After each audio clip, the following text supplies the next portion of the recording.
Hola a todos, hoy estamos acá con un invitado muy especial. Esta cuenta para mí es muy importante y digamos lo que les quiero recomendar hoy es algo que digamos tiene un significado muy grande para mí, porque no sé si ustedes lo recuerdan, pero esta fue la primera recomendación de Job Tips y no solamente fue la primera recomendación de Job Tips, sino que alguna vez lo puse en una publicación y yo no sé si esto, Andrés, te lo comenté alguna vez, pero 13% tuvo mucho que ver con el hecho de que esta cuenta naciera y les voy a resumir muy rápido por qué. Entonces, acá estamos con Andrés Acevedo, él es uno de los fundadores de 13%, digo uno de porque hay otro, y entonces por eso vamos a tener una segunda sesión, dile a Nicolás que no se ha salvado. Y 13% es un podcast que ahorita Andrés nos contará un poco más, digamos, de qué se trata, pero lo importante de esta historia es que yo les voy a contar yo cómo lo conocí, porque para mí fue importante. El primer episodio de 13% que yo vi fue el episodio de Alejandro Posada, el baterista de Morat. Y fue porque pues yo los tenía ellos en redes sociales y lo publicaron, yo lo vi. Y me acuerdo que a los 15 minutos de estarlo oyendo, como que ya, yo sentí que se había acabado la historia porque él dijo no y me retiré de Morat, eso pasa como al minuto 15. Y entonces yo literalmente me acuerdo que lo apagué, o sea, yo bajé el episodio, pero ahí como que lo apagué, yo estaba en un bus y dije, muchas huevas estos manes, y perdón la palabra, pero como pudiendo invitar a los de Morat, invitan al único que se había salido de Morat, y yo nunca lo oí, o sea, yo nunca oí el propósito del episodio, y entonces, bueno, pasó el tiempo, me quedo yo atrapada en Sudáfrica por la cuarentena, luego se imaginarán que no tenía muchas cosas que hacer, pues no había trabajo, no puedo trabajar, no tengo papeles para trabajar, nada. Entonces se me dio porque yo iba a salir a trotar todos los días para mejorar este hermoso estado físico y salí a trotar y pues lo único que yo tenía para oír, como no tenía roaming, pues eran las cosas que yo tenía bajadas y dije, ay, pues me tocó oír el episodio de Alejandro Posada. Lo puse y lo oí y dije, vea, esto está chévere, es un tema chévere, a mí nunca se me hubiera ocurrido que eso hubiera sido un tema como interesante.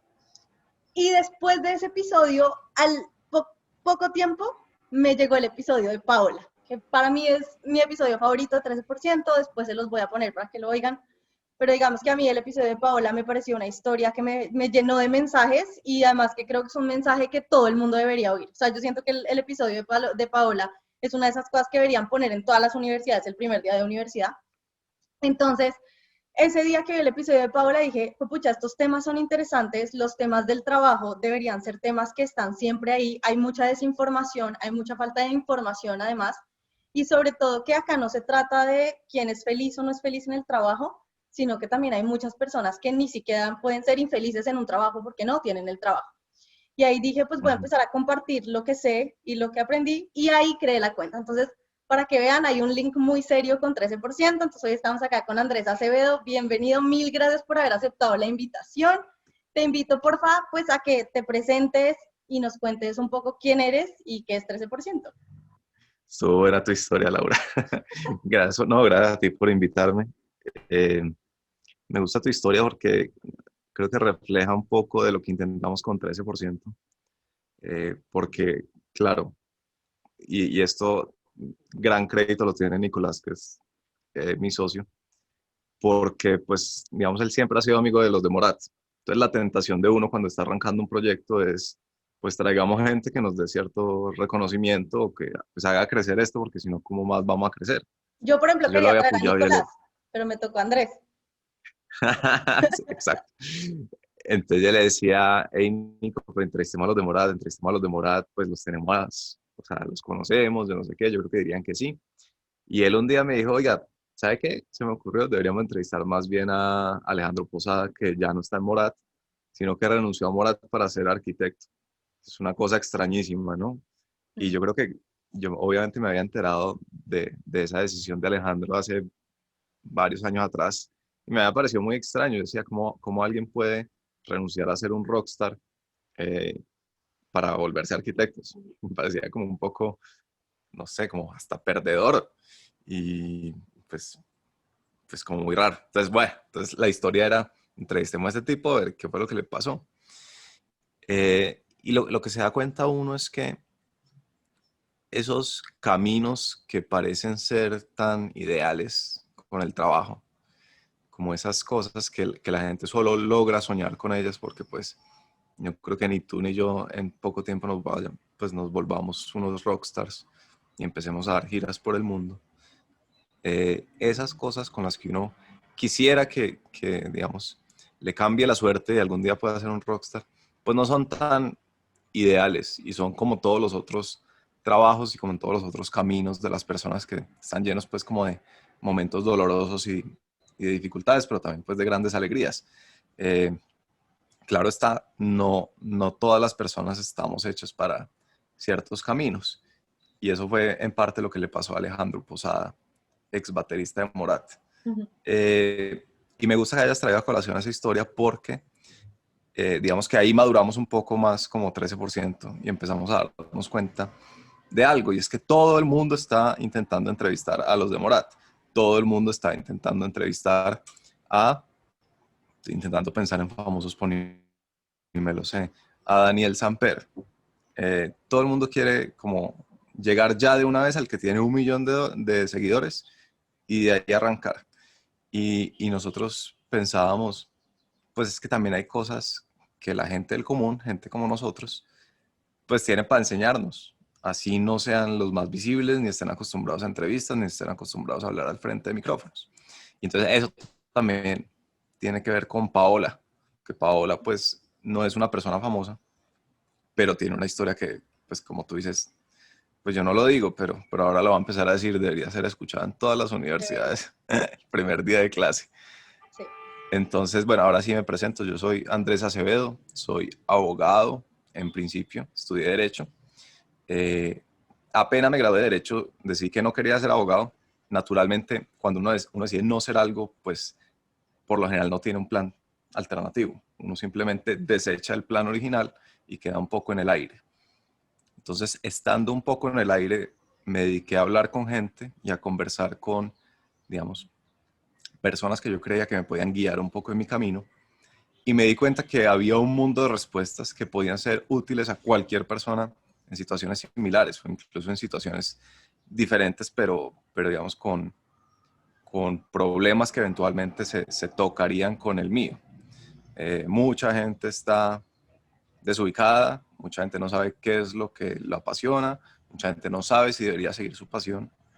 Eh, entonces, bueno, empecé a hablar con mucha gente y yo dije, esto tiene que saberlo más gente. Y ahí fue cuando nació un poco la idea de hacer un podcast y compartir pues con cualquier persona las cosas que uno puede aprender sobre trabajo y sobre carrera. Esa es mi introducción de 93 minutos. Discúlpame la brevedad. Genial. No, no, está perfecto. Pero entonces cuéntanos, ¿qué es 13%? Entonces, 13% es un podcast en el que contamos historias de personas que encuentran satisfacción en su trabajo. Hacemos, digamos, esa precisión en el lenguaje porque no queremos decir que son historias de personas que son felices en el trabajo, porque eso inmediatamente plantea una imagen, yo creo, errónea, de uno creer que es que hay gente que todos los días se despierta feliz y entusiasmada y que no tiene problemas en su trabajo y que todo le fluye y que todo es una maravilla. Y yo creo que eso es una gran mentira, pero creo que eso pasa cuando uno habla de felicidad en el trabajo. Entonces, nosotros no hablamos de felicidad, nosotros hablamos de satisfacción en el trabajo. La satisfacción, nos hemos dado cuenta, ya llevamos 2 años al aire, hemos entrevistado más de 50 personas entre escritores, ingenieros, eh, consultores, bueno, psicólogos, de todas las profesiones, incluso guardias de seguridad, intentando entender qué es lo que hace que esa gente sienta satisfacción en su trabajo. Y se da cuenta uno que no es como se lo han pintado a uno, de que la felicidad en el trabajo es casi una consecuencia de ser arriesgado y seguir sus sueños. No es tan así, o por lo menos no es tan evidente, sino que es más un proceso lento, metódico, en el que, como todos los procesos, uno va experimentando y se va formando y va aprendiendo cosas y va ajustando un poco su rumbo de tal manera de que su experiencia de trabajar sea más placentera, sí, pero también más satisfactoria, ¿no? Que uno pueda como, cuando uno sea viejito, echar para atrás y sentirse satisfecho de lo que hizo. Eso es 13%, es un podcast. Para los que no saben qué es un podcast, simplemente son archivos de audio, son historias que uno puede escuchar en cualquier momento, como tú trotando o como alguien lavando los platos. Y nosotros lo que intentamos es tejer una narrativa a partir de entrevistas que les hacemos a estas personas que intuimos está en el 13%. Entonces, la gran pregunta de todo el mundo lleva estos 5 minutos haciéndose es ¿por qué 13%? Y la respuesta es muy fácil, porque 13% es la estadística de Gallup de algún año, no sé, 2013, 2015, no sé muy bien, pero esa es la estadística del total de personas en todo el mundo que está satisfecha con su trabajo. O sea, digamos, uno ya se acostumbra porque pues llevo 2 años diciendo 13%, pero si uno lo piensa es una cifra absurda, o sea, que solo 13 de cada 100 personas estén satisfechas con lo que hacen. Exacto, wow. Eso es bien bravo.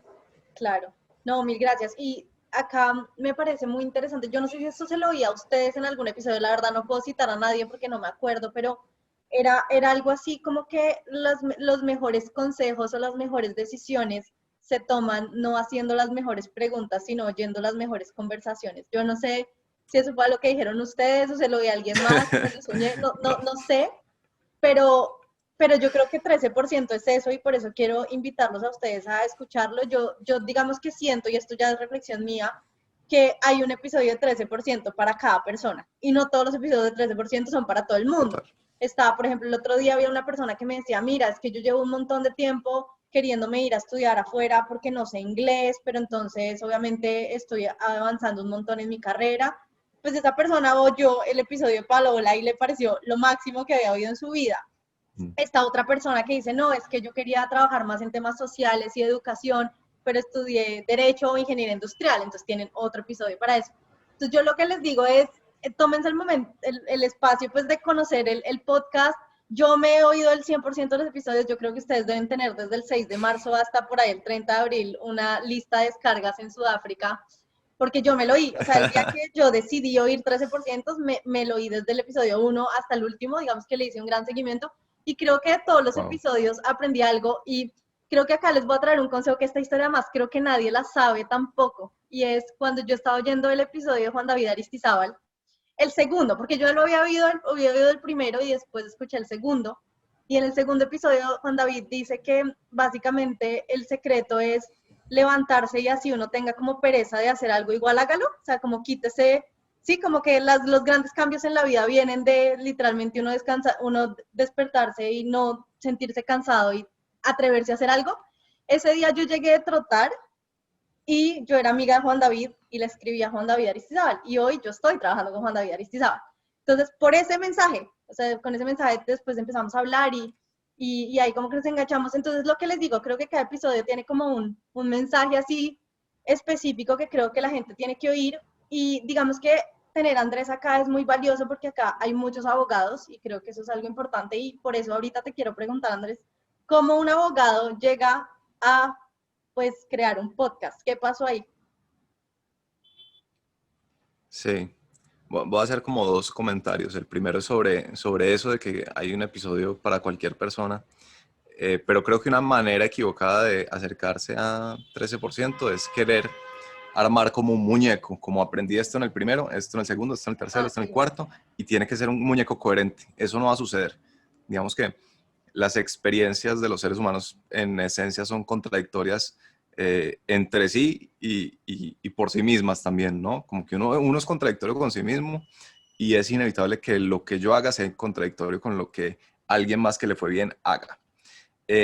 Habiendo dicho eso, creo que me llama la atención lo de tu mensaje a Juan David y atreverse a, digamos, a hacer eso que uno como que, uno es como víctima de una resistencia cuando uno dice, uno sabe que está como a un mensaje de poder abrir una nueva puerta o como de cambiar el rumbo de su carrera, pero uno en todo caso no manda ese mensaje. Le hace falta mucho convencimiento para mandar el mensaje. Y yo creo que eso tiene que ver con la manera como pensamos. Nosotros pensamos muy desde el retorno a la inversión. Ni siquiera uno piensa, uno juzga según sus condiciones del momento. Entonces a uno le queda muy difícil predecir qué va a pasar cuando uno mande ese mensaje. Si uno lo mira desde cómo uno está en ese momento, uno va a decir, no, pues voy a mandar ese mensaje y me va a ignorar. pero uno no es capaz de imaginarse como todo lo que puede empezar a desenlazarse a partir de que uno haga algo eh, inesperado o algo que uno sabe que tiene que hacer, pero no se ha atrevido a hacer. A mí me pasó eso. Yo entonces me gradué de Derecho, sabía que no quería ser abogado, no sabía qué quería hacer, pero digamos que yo había estado siguiendo a un personaje que se llama Pablo Londoño, que es un columnista de dinero, es un headhunter también, y él había escrito un artículo alguna vez sobre Malcolm Gladwell. Malcolm Gladwell es un escritor canadiense, tiene un libro muy famoso que se llama Outliers, eh, y yo lo leí en la universidad, por alguna razón. Como cuando estaba cansado de Derecho, dije, tengo que leer algo que no sea de Derecho para ver si hay otro mundo por allá. Y me leí este libro de Malcolm Gladwell y a mí me dejó en shock. Y no puede ser que alguien pueda tener un trabajo tan chévere como escribir este libro tan chévere y vivir de eso. Entonces me obsesioné, yo soy un poco obsesivo con los personajes, entonces tengo 2 o 3 semanas en las que mi vida gira alrededor de ese personaje, entonces 2 o 3 semanas mi vida giró alrededor de Malcolm Gladwell. Y en esas me topé con una columna de Pablo Londoño que había escrito sobre Malcolm Gladwell y dije, este man tiene que ser muy chévere para estar escribiendo sobre Malcolm Gladwell, ¿no? Sí. Y el man lo conectaba como con el sector empresarial colombiano, entonces yo dije, uy, aquí hay futuro. Entonces, mucho tiempo después, cuando estaba muy perdido, dije, lo voy a escribir a Pablo Londoño. Pero esa es la gran pregunta, es como, ¿qué le voy a escribir? O sea, que me arregle la vida o pues como ese primer acercamiento es difícil. Y la verdad, si yo leo hoy en día cómo fue ese primer acercamiento, fue muy patético. O sea, a mí me da pena leerlo. Era como, hola Pablo, usted no me conoce, pero yo voy a trabajar con usted. Era como así como medio agresivo, medio entitled, un poquito. Entonces, bueno, eso me da un poquito de pena, pero Pablo muy amablemente me respondió y me dijo que de una, que nos viéramos en su oficina. Él sabía que yo no quería trabajar con él porque yo incluso en el correo le dije como yo no sé usted qué hace, pero pues usted escribió sobre Malcolm Gladwell, entonces usted tiene las respuestas, ¿no? Me recibió a su oficina y me dio un consejo que a mí me impactó mucho. Me dijo, vea, me dijo, usted puede seguir haciendo lo que hace el 95% de la población, que es eh, mandar hojas de vida a la lata, a lo que dé, esperando que alguna de esas le cuaje. Y de pronto, después de mucha prueba y error, de pronto usted termina en un trabajo con un buen jefe, un trabajo que le guste por alguna razón, y ahí se hizo la vida. Pero eso es un poco una lotería. Nuevamente, eso lo hace el 95% de las personas. Lo otro que usted puede hacer, es decir, lo que hace el 5% restante, es investigar cuál es esa causa que le apasiona. Yo hoy en día diría, después de haber aprendido mucho con 13%, diría esa causa que lo interesa por encima de las demás causas. Pero él me dijo, esa causa que lo apasiona, y busque cómo o en cuál trabajo usted podría poner en práctica esa causa o trabajar en pro de esa causa. Él me dijo algo así como, llegue al nivel de especificidad de que usted le pueda poner nombre y apellido a ese trabajo. De tal manera que al final usted no esté mandando hojas de vida al por mayor, sino que usted me pueda decir, oiga, es que yo me di cuenta que a mí lo que me apasiona es X y por lo tanto el trabajo que yo quiero es analista de operaciones en Alpina, a ese nivel de especificidad. Él me dijo, eso ya es otro panorama. Y me dijo, esta otra cosa también se me quedó grabada. Gran parte del proceso del recruitment, del reclutamiento, se define cuando le hablan al candidato sobre el trabajo. Si al candidato le brillan los ojos genuinamente, porque la causa le apasiona y porque en ese trabajo podrá desplegarse en esa causa, ahí se define un poco el proceso de reclutamiento. Entonces yo me puse a investigar, obviamente seguía muy confundido. En un momento decidí que yo tenía que ser algo así como consultor en, ¿cómo se llama? En Korn Ferry, algo así. Que tenía que ser consultor en Korn Ferry, no, ya no me acuerdo por qué.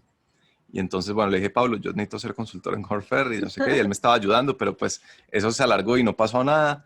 Y mientras tanto, yo me dediqué a escribir, porque eso era algo que genuinamente me interesaba. Y escribía como crónicas a medias de cosas que yo veía. Entonces escribí sobre las segundas mejores alitas de Bogotá, alitas como barbecue, que quedaban por mi casa. Entonces hablaba sobre el dueño de esa casa y sobre esa casa y no sé qué. Y me puse a escribir mucho. Y al mismo tiempo, yo tenía el interés de crear un proyecto más allá de la escritura. Y los podcasts me estaban interesando mucho. Entonces le dije a Nicolás Pinzón, mi socio, oiga, ¿por qué no nos inventamos un podcast sobre este problema, que es el de que uno siente que el trabajo es muy tedioso y es muy complicado? Y pues ahí vamos viendo. Entonces, en esas, digamos que seguí mandando estos correos a desconocidos hasta que llegué a Juan David Aristizábal, curiosamente, tu mismo interlocutor, y con él empecé a trabajar. Le empecé a mostrar lo que yo escribía, le pareció que yo tenía cierto talento para eso, y empezamos a trabajar juntos, y ahí digamos que se fue aclarando un poco el panorama, y al mismo tiempo pues fui creando 13%. Qué chévere. Esa era la pregunta. Sí, sí, sí, no, no, genial, genial. Y a ti, en la vida de abogado, o sea, ¿qué fue lo que te hizo desenamorarte del derecho? Si se puede saber. Sí, pues a ver, yo como en sexto o séptimo semestre quería ser así el abogado corporativo más top del mundo. Y estaba en una clase que se llamaba Contratos Financieros o algo así, y era con este profesor tipo Harvey Specter, pues era el abogado más play del mundo, de traje, súper súper sagaz, súper ágil, súper teso, y entonces yo quería ser como él. Y entonces me esforcé mucho en esa clase, porque yo quería ser su monitor, ese era como mi camino a seguir. Y al final él me ofreció la monitoría. Entonces yo pensaba que mi vida estaba resuelta. Entonces me fui de vacaciones y todos los días en vacaciones yo refrescaba mi bandeja de entrada y todavía no había ningún correo de él. Entonces decía, ¿qué está pasando? Fue un momento muy angustioso. Empezó el semestre. Hasta ahí me llegó como mi sueño de ser monitor de él. Y yo no sé si fue por eso, pero digamos que ahí empezó un poco como mi desencanto con el derecho, que además no tenía ninguna razón objetiva más allá como del ego de me ofrecieron ser monitor y luego no. Es Ah, como, ¿qué? Pero más allá de eso, pues ya cuando empecé a trabajar medio tiempo antes de graduarme, yo sentía que el trabajo del abogado tenía unas condiciones demasiado contrarias a mi personalidad. Por un lado, yo estaba trabajando en una empresa. Entonces, llegaba el de mercadeo y le decía a mi jefe, es decir, el abogado de la empresa, le decía, oiga, vamos a lanzar esta campaña. Y la respuesta, por definición de mi jefe, era, no se puede. Entonces era un constante no, no, no, y como de frenar y de limitar, y pues sí, o sea, le está protegiendo los riesgos jurídicos a la empresa, pero al mismo tiempo yo decía como, de tanto decir no, uno se tiene que aburrir, ¿no? sí, Eh, Aparte de eso, pues mi trabajo, que era como responder derechos de petición y decirle a los clientes que no le íbamos a dar la garantía de no sé qué producto, me parecía también por la misma línea, ¿no? claro. Como el abogado, así como el que se las sabe todas y tiene su propio lenguaje y su propio mundo, y tiene la razón, le está diciendo a la pobre señora que no le van a devolver la garantía de su olla air fryer, ¿no? Entonces, pues a mí eso me parecía como aburridor. Y yo lo sentía y yo miraba, a mí el tiempo se me pasaba muy lento. Yo miraba el reloj y yo trabajaba solo medio tiempo. Yo miraba ese reloj y eran las 12:05, 12:06, 12:07. Mi jefe se iba a las 12:10, yo me iba a las 12:11 y solo había trabajado 3 horas. Y yo decía, oh, ha sido el día más largo de mi vida. Entonces me preguntaba, pues, ¿cómo hace esa gente para trabajar de 7 a 5? Sí. Entonces dije, pues aquí hay algo mal. Definitivamente no creo que sea el camino. Veía a mis amigos de firma de abogado trabajar hasta las 2 de la mañana y decía, pero nunca en la vida, o sea, es que yo después de las 6 de la tarde no puedo pensar. No puede ser que eso sea una obligación trabajar hasta esa hora, eso no tiene ningún sentido. Ahí me fui desenamorando. Claro. No, pues muy chévere. Y Andrés, pues yo creo que a mí me gustaría entender cuál ha sido tu mayor aprendizaje de 13%. Mm, yo diría, relacionado con lo que hemos hablado hoy, existe una tentación muy grande de uno encerrarse en su título, y su título le da a uno cierta tranquilidad, pero también le limita mucho las posibilidades. Y uno cree que es un solo camino el que tiene que seguir, y dependiendo de qué tan pegado esté uno a ese camino, pues mejor va. Pero, pero a veces se da cuenta uno que cuando uno adopta una mentalidad diferente sobre el trabajo, cuando uno deja de pensar que el trabajo es graduarse en algo y empezar a practicar ese algo, y empieza a pensar que el trabajo es una posibilidad que tenemos los seres humanos, una gran posibilidad de resolver problemas. Esto es muy de la escuela de Juan David Aristizábal, pero me parece que tiene todo el sentido.